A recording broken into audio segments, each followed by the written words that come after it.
Obviously, just want to start out, Coach Nielsen, our head coach, has had a long relationship with Martin. He and a few others, they would come over, and even when I played for Coach Nielsen, they'd come over and shadow for the whole week of practice and meetings, everything. And then the last few years, I sent a couple guys over from our staff at the University of South Dakota. So, and when I was, presented with the opportunity to come with Coach Prevost, obviously jumped all over that. Super excited to get over. First time over in Germany, so this is starting this experience has been a lot of fun. Got in yesterday afternoon and kind of rolling through this. So, same thing that Tony echoed. I know that some of the verbiage that we use will be things that we've literally made up just on the fly as we present it to our players. And so anything that doesn't make sense, or you'd like a repeat or anything, feel free to get my attention and do that. That's obviously not a problem at all. Martin had asked me to do 2 topics this weekend, so tomorrow will be the quarterback fundamental talk. So some of those things, of course, are going to have carryover within what you're seeing our quarterback do. I will probably speak a little bit more today on the scheme of things, how we teach the routes here and there. Offensively, we're probably that offense that Coach that Tony isn't a big fan of, because we play really fast. We're a super up-tempo offense. We want the ball snapped really fast. Our guys, that's how they want to play. We ended up this year second in the country in total offense, and our quarterback was the runner-up to the Walter Payton, which is the FCS Heisman. So, had a really good player pulling the trigger for us. And as a lot of you know, it starts with the guys up front, and then that quarterback's a big piece of it. So, how we'll work this today, whether it's cover 2 or the 2 high safety type looks, a lot of it is cover 2 that Martin had asked for. But offensively, we're not necessarily of the philosophy of calling a play specific to a defense, just because defensively they do a great job now of being multiple, rolling in and out of coverages, multi-coverages, split field, one coverage on one side of the field and another cover on the other side of the field. So from that standpoint, we might try to attack a certain coverage with a route concept or a part of a route concept, but the bottom line is that it's got to be versatile enough to be able to handle the other, whatever the percentage of that breakdown would be. If you're a 40% cover 2 team, then those 60% of other calls, you don't necessarily know when that's coming. So as we go through this, I will essentially present the concept, sort of our philosophy behind it, and then, and we try to fit those weekly against all the coverages that we're going to see for the week. Just real quick, and really it's more of a defensive recognition type thing for us when we talk about the defensive line.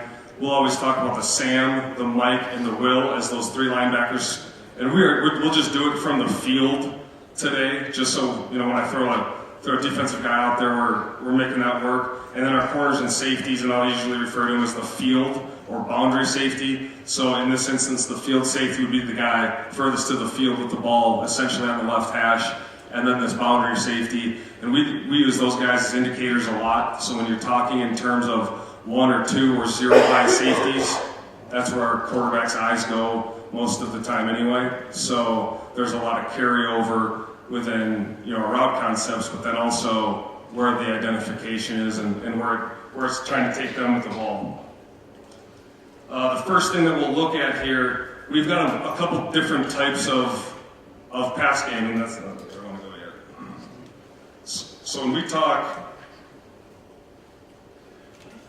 about our full field concepts, when we are in a full field concept, we talk about spacing the field and in terms of stressing defenders all over the place. So, football is a game of inches, meaning those little factors matter. That's part of the reason why we play really fast. We want the defense to not necessarily get lined up as well as they would like to, which, allows them to be just a second slower, maybe a second not as good at getting their eyes on their keys. So we want to take advantage of our zone coverage by spacing the field. Think about your curl flat player in cover 3 defense or the corner in a cover 2 type defense. When the curl is further inside and the horizontal stretch would be the guy underneath him is further to the field, we're able to create a lot more space there. And then whenever it's man, you're just getting more room for the guys to work one-on-ones with. And then by definition, our full field concept is, it is a full 5-man progression. It is going to start with 1, 2, 3, 4, 5, and the quarterback's look or progression is always 1 through 5. It's never look to the third guy, then the first guy, and it's always starting from the same spot. And what that allows you to do is have the quarterback have a consistent look, no matter how you formation the play, no matter how you snap it in a tempo situation. It really doesn't matter coverage-wise in theory for us. And then, like I said, we'll formation a little bit differently too, so you get the same quarterback look, but maybe accomplish a couple different things, whether it's going from 3-by-1 or empty or, however that's going to work. The first one we'll start off with is our curl concept. It's really, this one more than anything is about spacing the field. It has a lot less to do with probably,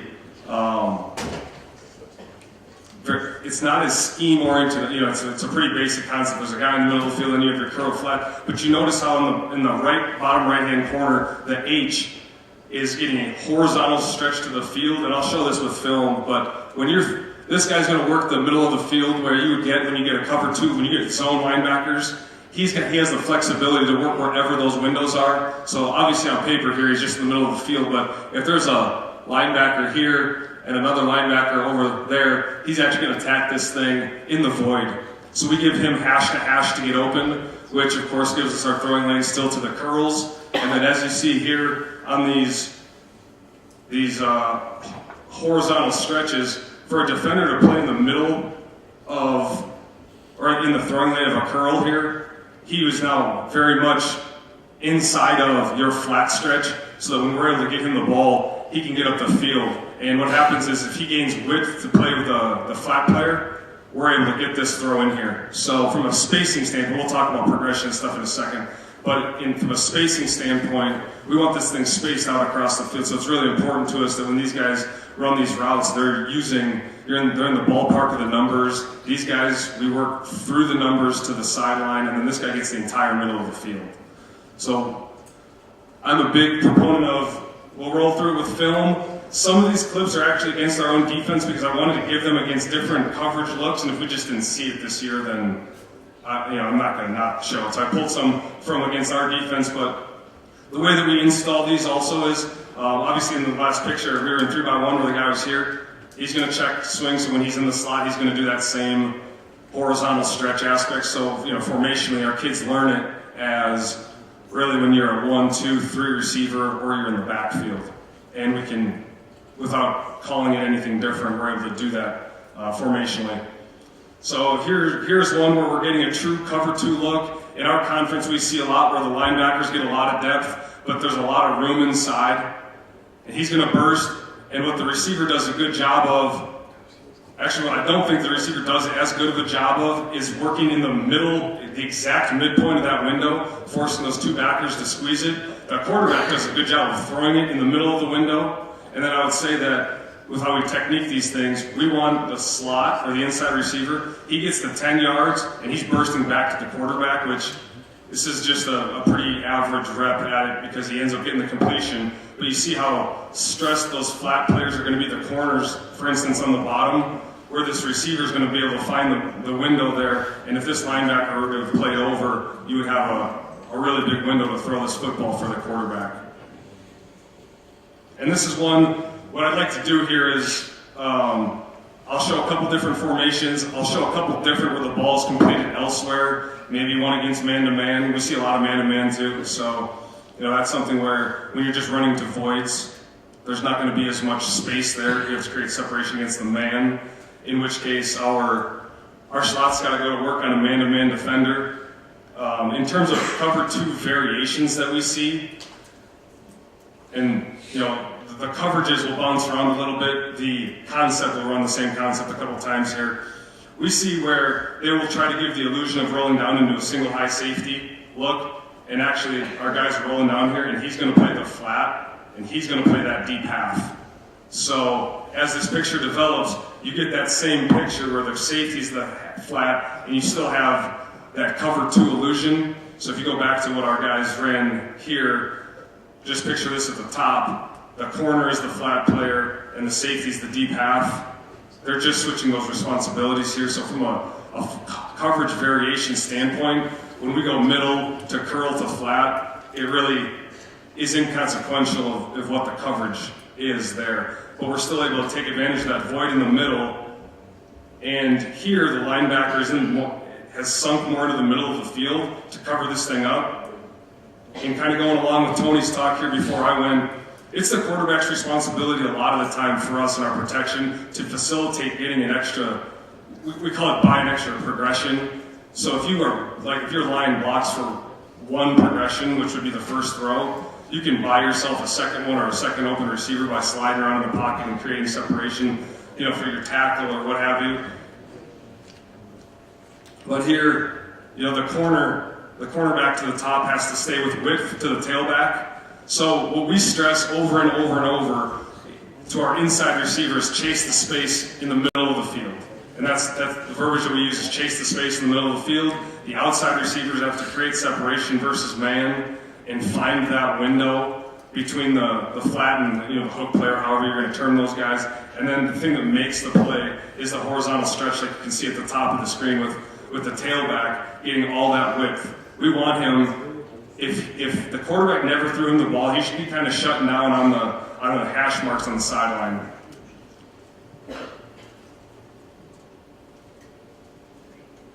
And then, I'm showing these in empty with no tailbacks back there. Really, it has more to do with the fact that it shows the concept and where these guys are at. Here's one, really a lot like the first one. And they're doing the same thing our defense did where the middle safety is going to work to the half. This kid's not doing a great job of it, but he's really the other half player in cover two. And we're able to find this void underneath. And this is a great one to me because of how well the field is spaced out. And it really puts a bind on these two guys having to play the single guy. Because if there's one of them, he should win that single matchup. So they end up being able to get that. And then Shamar does a great job drop stepping and getting up the field. A lot of what we teach with our receivers is a drop step. So as you catch the football, our quarterback's going to put this on. He puts it on Shamar's left shoulder. He catches it here, and as he's catching, he's drop stepping and getting directly up the field to get as much as he can after the catch, versus catch and round and give the defense a chance to close and make the tackle right where he catches it. So these add up, these 2, 3, 4, 5 yards after the catch are big for us. The second one that we'll look at here is our cross concept. And again, this is a 5-man progression type deal. We'll get to it in a second with the half field type looks, but part of what we have going here with the full field concept is that you have to be able to protect for 5 looks if you get there. So I understand the fact that, and for us, as a part of our quarterback teaching, moving in the pocket to create separation there to buy himself another progression, that really allows us to get through a lot of these. And, to be honest with you, we've thrown this every year regardless of whether we're awesome up front or not. So, in terms of everybody's got a leak in the O-line here, there, or year to year. So these are things that we believe in and we're still able to get protected. And along with how, Coach Wise was speaking, we will use backs to chip defensive ends. We'll use tight ends to chip defensive ends to create these horizontal stretches that we end up getting anyway with some of the routes. So our look on our cross concept, we're always going to start X side first. So it's always the X on the fade to your out, to the cross, curl, and then we say flat because there's a lot of ways that we get the guys into the flat, whether it's a motion, a guy running a bubble, tailback checking and swinging into the flat. So conceptually, our guys always see it as X out, cross, curl, flat, and they're able to repeat that over and over. And this one we're pretty multiple with formationally. We want our guys to be really aggressive to these first looks. So I probably shouldn't have started with this formation in the boundary, but working this thing from the field back into the boundary is important for us because we can really take advantage of the single matchup to the field here. It's a variation that I've now shown twice. This will be the third time where this safety, they're going to end up working him to be the half. So much like the one earlier where they roll into it from a disguise standpoint, teams, I guess, they struggle when they don't attempt to disguise things defensively. When our quarterbacks can sit there and really see what they're in, I think they do a pretty good job with their pre-snap identification. So here they're just trying to give the illusion that he's singled up, and on the snap, this kid doesn't do a very good job of getting over there. They're trying to play this thing where he's the deep half, and this is the linebackers getting depth. And what we want is our guys being really aggressive to the first look, because what happens, in my experience anyway, when you throw our curl concept, or when you throw this, you start to get in the rhythm of the curl's always open. So they blow off the first look and they throw the curl because he's always open. He's just always open, right? And then he blows off the inside route, goes to him, and the guy's covered, and you could have had this super easy throw to the inside guy and the ball would have got out faster. The same thing applies here. Our cross works to get into space in the middle of the field, and this is more on the move, but we teach the cross. We'll get back to the look. We teach the cross, which is by the H in this one, the third guy getting across the field. The route is leans in, gets depth, and then he gets across the field. But we really want him to work that thing into the windows of zones. So we talk about throttling in the window. Our guys, so much of the time, they're working together to complete the football. So let's say the window is that TV and this desk over here. This happens all the time initially. Our young kids, they will just fly full speed through the window. The quarterback's got to set up a little bit, and the ball's behind him. And he's like, why didn't you throw me a good ball? And what we're really looking for is, as this guy clears the linebacker, our quarterback's trying to get the football in the middle of the window to maximize the space between the two linebackers. He'll kind of shut it down just a little bit. He'll just control his speed through the window. So instead of flying through it, and let's pretend like it's a half second, he's going to control his speed through so it feels like he's in there for 3 seconds. So he's just open, open, open. If this guy closes, he'll bounce to the next window. So within that, those guys try to, and we say work together. So the quarterback gets the ball in the best timing that he can. The receiver spends the maximum time in a window so that as he gets the ball, there's a much greater chance, there's a much higher percentage of time he can get the ball, a little less, or a little bit more margin for error there. So here, this is a good job by our quarterback of taking advantage of the one-on-one, puts the ball in a really good spot. But that's really not what I'm looking for here in terms of that first look. See how the slot on the bottom, number 3, he's number 11, but the third receiver, because the tailback's pulling that linebacker in the middle of the field, again, it's that horizontal stretch that we talked about with the curl. We're able to stress that, and this would be a huge window for our quarterback to put the ball in there. And I think a lot of it has to do with those guys that don't feel like they're getting the ball all the time. They got to get their ass out there. And they have to stress that so that they can get the other guy open. And if that dude's covered, the ball gets kicked out to the outside anyway. And then what this receiver on the bottom is going to end up doing is he's going to end up breaking through this window. If this thing gets condensed here, the width, and there's a lot of stress now on these other guys. So our full field concept really might be called to affect a cover 2 call, a quarters, cover 4 look, man, but they're going to have the ability for us to chase the space within the zones more than anything to get through there, and so those routes have a lot of flexibility rather than, we don't run a 15-yard down and in anymore. We're working this thing so we can manipulate the defenders, and it might look all squiggly like this sometimes, but we want to get them in these windows.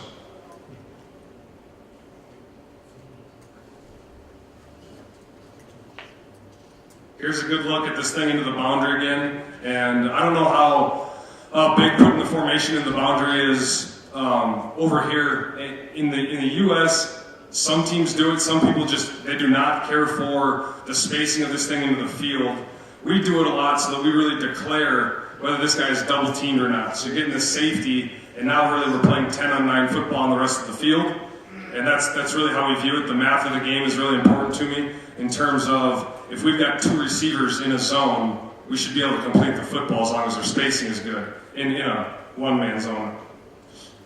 So here they've got 2 guys in really a double-team situation. So much like the last one where I said this window was getting big in the middle, this linebacker condenses it, and it creates a monster window for the fourth progression. He does an okay job here of coming back into the window. I'd like him to come back to the football a little bit more so that even if these guys close, he'd catch the ball on this side of it. And then, like I said, run after the catch is big. So here's a really good look at why the horizontal stretch is important, because this guy's holding his flat player responsibility just long enough for us to get this ball out here. Quarterback does a really good job, I think, on this one of climbing in the pocket. And we don't even touch the defensive end here. And he's still able to get the ball through to that fourth look. So I'm a believer that if you can protect for 2 progressions, so obviously if you're getting free runners and you're not getting the ball off on the first guy ever, that's a different thing.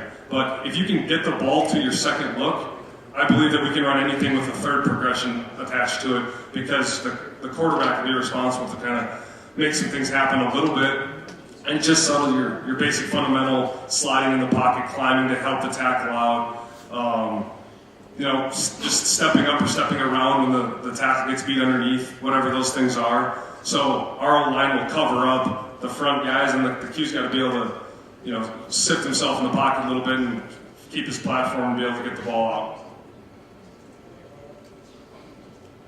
It's the same one.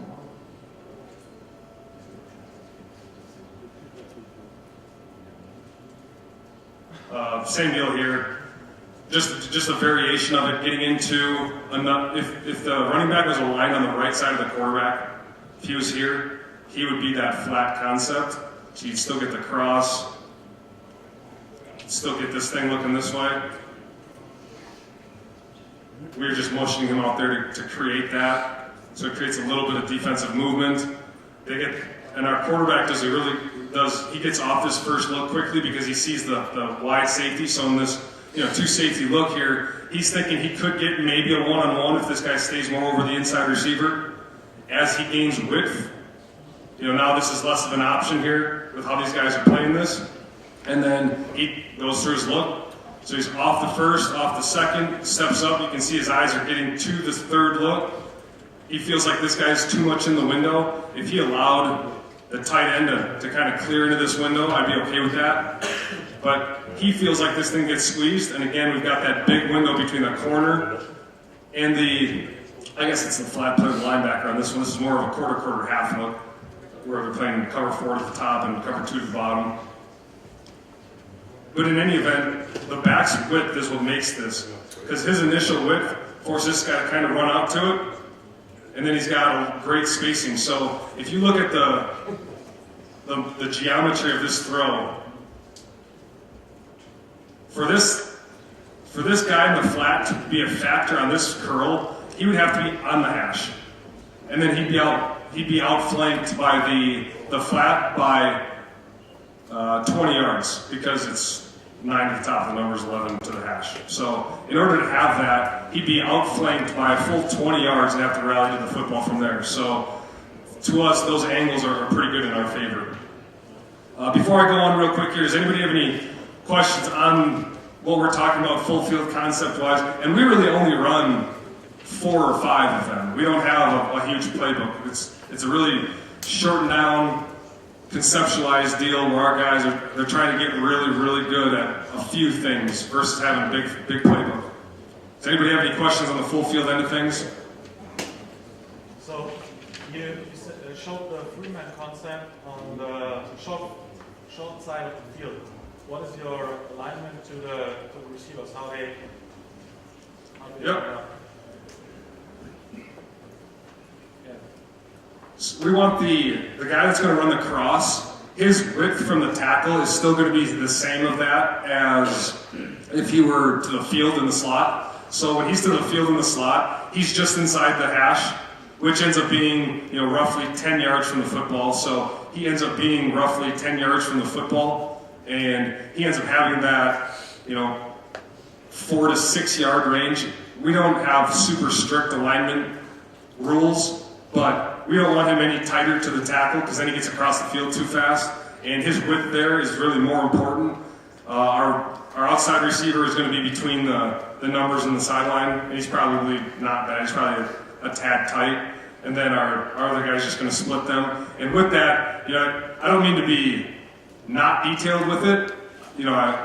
We just aren't super strict on the difference between a receiver lining up on the hash a yard or two inside or outside of it. Really he's got to be able to get across the field. Maybe if a guy's a little slower, we allow him to tighten down a little bit.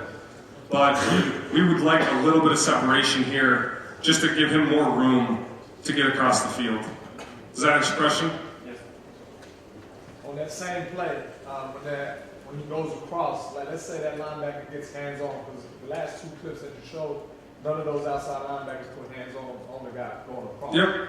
So do you want them to go underneath or over top? Because they do have to get into that zone over there, I suppose, right? Yeah, we would prefer them get underneath so they can get across the field. The biggest issue when we're getting hands-on is guys want to go down and then they want to wrap over the top and they get walled really deep in the secondary, and that's not what we want. So what we would like here, if, let's see.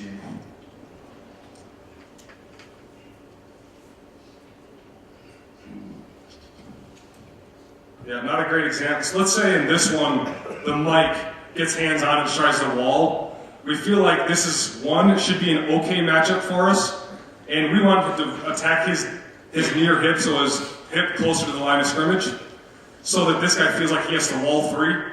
And if he's a wall three guy, we will attack low, and then we will get over the top really quickly, and then snap it across.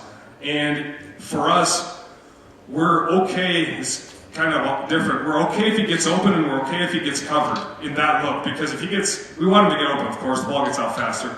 But if this guy does a great job and gets underneath and still rolls with him underneath, now we have a true 2-on-1 on the curl flat look on the other guy.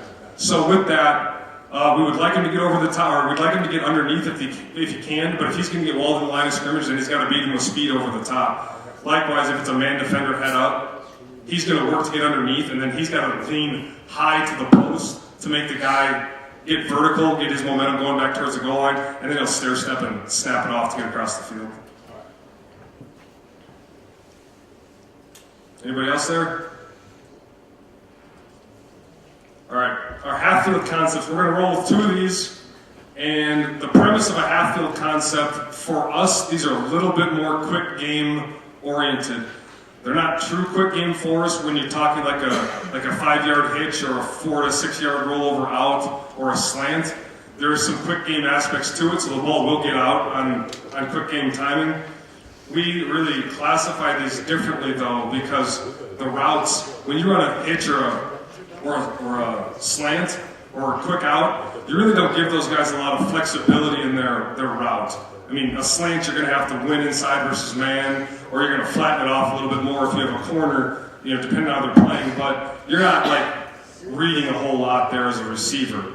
In our half-field concepts, there's some route coverage recognition, route definition that can change. There might be a quicker corner route. The first one we'll look at is our snag concept, where the outside receiver is going to hug up inside the flat player. So if this is the corner and that's the outside linebacker, he's going to press upfield, and if the outside linebacker widens really quickly, he's going to hug up right here. If he stays there, he's going to work to get into the space and find the window where it's at for the quarterback to present. So with that, and it'll be a little bit of what we talk about tomorrow, but our quick game footwork is going to be the last one, and we didn't really go through much, but that's our drop back footwork, where we're going to go regular 1, 2, 3, and we'll reload through it. And then these two will have some quick game aspects where it's catch and the ball's gone, quick game style, where you're not taking a drop really. Or for us, our one reload is, and you'll see our guys take a drop step or a 0 step as we call it. They'll drop step and then they'll get a little bit of depth, so they're, instead of being at 5, they're at like 6 or 6.5, and then they'll just reload their foot through the progression. The difference with the half-field concepts are going to be that cutting the field in half, you're going to have 3 receivers over here, 2 over here, and the ball's going to get out to 1 or 2 receivers faster than going 1, 2, 3, 4, 5. The downside to it is quarterback's got to recognize things pre-snap more than with the other ones, and it's a little bit more, they can disguise a little bit more, and if your 2 guys don't get open, we really don't swing back to the other side of the field late with how we coach these things. Our snag here is pretty simple. Our first look is going to be the corner, down to the snag, down to the swing. And our guys, once they decide to go to the right, it's corner, snag, swing. You do not get to decide a different progression. And for us, the difference between whether you read a flat defender in a play or whether you're a progression reading team like we are, is that the routes get open at different times. So you really, in my opinion, you really shouldn't coach a curl flat route that gets open at the same time. You know, defenders here, you throw it there, defenders there, you throw it here. You really can't coach that play the way that you coach this one, because the routes don't get open at the same time. Like here, or because those do, here the corner will get open first. If the corner is covered, the snag is getting open after that. If you look snag first, the corner is not an option because the ball will be late there. You wait for the snag to get open and then it's too late. So they're sequenced very specifically in terms of how we get there. And then the way that we coach the slants are what we term as an alert. So an alert for us is a pre-snap. I like the slants. I'll go inside to outside and get the balls out there. So we quite literally tell the kids, what looks do you like throwing slants into? Soft corner with nobody underneath it. It's a pretty good one. Maybe a guy will blitz inside of the number 2 receiver, and you can replace him on what essentially feels like a hot route. So within that, our guys essentially are throwing those 2 routes, you know, versus things that they look out there and they go, you know, if we alert a hitch, it's because the corner is soft. It's really as simple as that. We don't care as much what the true coverage is in terms of that, and a little bit of it has to do with the pace that we play. So here's that same motion that we had on the first one. I actually think he missed this one. He had an opportunity to hit the snag, and as you can see, his eyes, I think his eyes go to the snag too soon, and a lot of the quarterback's eyes you're looking at can tell you how they miss a throw or throwing well. And I guess I put this in here because, you know, they're not how they'll work. But the coaching point for us here would be if he comes off of the corner route because of how the corner back is giving depth, we should be able to get the ball to the snag right now. And the way that number 82 sits down here, perfectly in between those 2 guys in the zone, the ball's got to be going there. So really what he's doing is he's throwing the ball to the flat route on the timing that the ball should go to the snag. So when you talk in terms of the ball being released or where the quarterback's eyes are at, that tells you everything. So, and they'll tell you, they're like, I thought the snag was covered. Bullshit, you weren't even looking there. At no point did you get your eyes there at the right time. So in terms of how those guys are going, they just got, for us anyway, they just got to tell us what they're looking for, where they're trying to get their eyeballs to, and then distributing the ball that way. Really the same look here, and what I like about this one is that if it were me starting the play right now, I really like the slant to the bottom. And if you catch and throw that, awesome. What our defense does a pretty good job of here is they roll the safety into the play late. He must have seen it, so they're able to jump in between those guys. If he were to pop this ball inside, that'd be fine, totally. But I just remember this from the spring. He said he felt the safety rolling down, so it'd be 2-on-2 underneath there. He's working this thing. This snag does a great job of hugging this thing right in between, and you can tell the quarterback's already thrown it before he's snagging inside the 2 linebackers, or the 2 linebackers. And this ball's in there right now. I'd like to see him drop step like I showed earlier, where if he gets up the field and knifes, he probably gets the first down versus getting tackled here. But this thing's made by the horizontal stretch by the tailback. He gets whipped. It makes the linebacker to the flat flow a little bit too much, and the ball's underneath right now.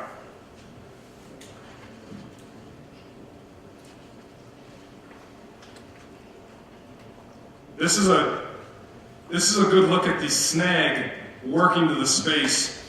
So as he motions out here, he doesn't like the corner out. Maybe it's because of the safety's width. Maybe it's because of how the corner sets. He's more looking at this area of the field. So if he'd have thrown this and he felt really good about it, we really view these calls as like a multiple choice. You circle A, you circle B, you circle C. They all can be correct. D might just be throwing the ball into the double covered guy at the top of the screen. But if we just have to get them deciding to get the ball to the most correct, the most times that we can throughout a game. So as number 10 sees that window, he's thinking he's going to stop here. He feels the linebacker running out of there and bounces to the next window, which I really like. The quarterback sees it that way as well. and is able to get the ball there. So he really creates that and gets that there, does a pretty good job of just bouncing, and we call it bounce to the next window.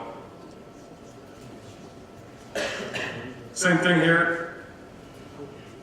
This ball, I feel he probably could have triggered this to the corner out, and you can tell that he's not decisive in going to the 3 receiver side, because when he gets the ball, he's actually looking at the slants. You can see his helmet's pointing to the 2 receivers. We're not looking anybody off in this play.